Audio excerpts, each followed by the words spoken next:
Salut, c'est Julien de la 7 Shape School. Je viens de regarder un petit reportage sur l'intelligence collective et j'ai l'impression que c'est en train de devenir une espèce de mode. Et il faudrait pas que cette mode devienne juste une façon de parler, une façon de faire et que ça se traduise pas dans les actes.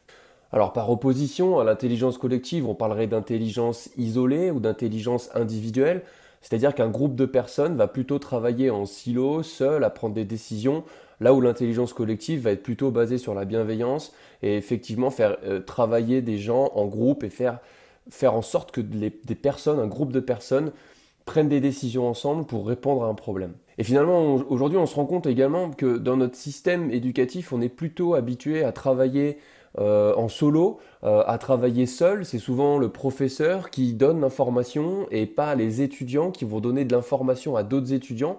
Donc on n'est pas du tout dans un schéma de pédagogie collective, que ce soit à l'école primaire, au collège, au lycée, même voire au niveau des études supérieures. C'est en train de changer au niveau des grandes écoles. On travaille de plus en plus en groupe, en format de projet, avec des cours à la carte où c'est vraiment les étudiants qui décident ce qu'ils ont envie d'étudier et ce qu'ils ont besoin d'étudier.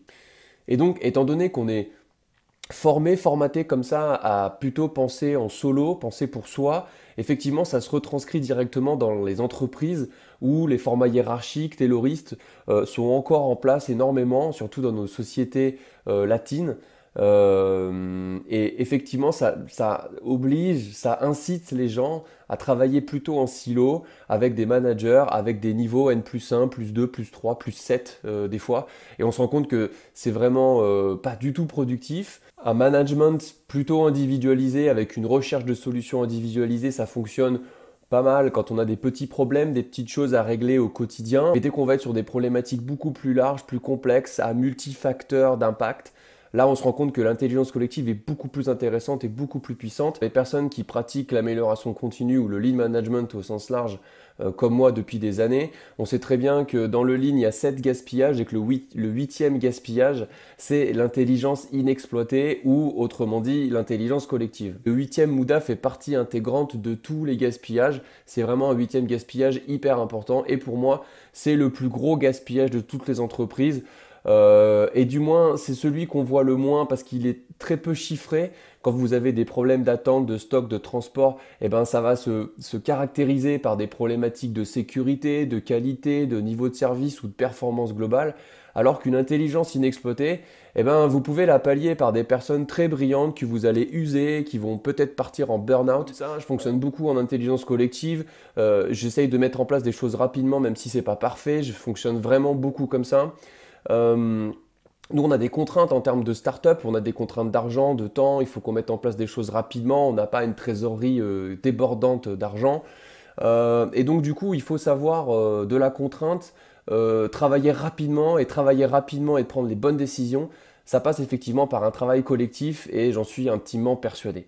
Et en général, dans les entreprises, on a tendance à avoir un service qualité, un service méthode, un service bureau d'études, un service etc.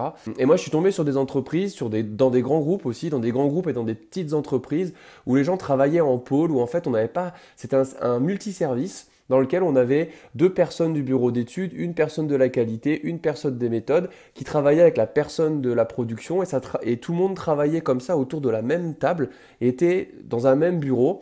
On parle d'unités autonomes de production, par exemple, dans le Lean. Et donc, c'est hyper intéressant de mélanger comme ça, de casser la structure de façon à créer des choses nouvelles.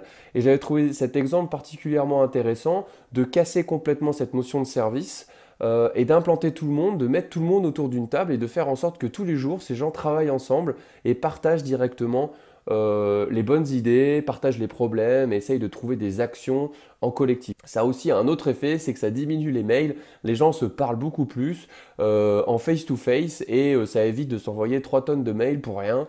Dans tous les cas, l'intelligence collective, ça ne se décrète pas, ça se montre par les actes. Donc je vous invite à essayer de mettre en place des petits chantiers d'amélioration, des choses faites collectivement en format Kaizen et pour essayer de réduire ce fameux 8e gaspillage du Lean. Et je vous dis à très bientôt sur la chaîne de la 7 Shape School. Ciao ciao.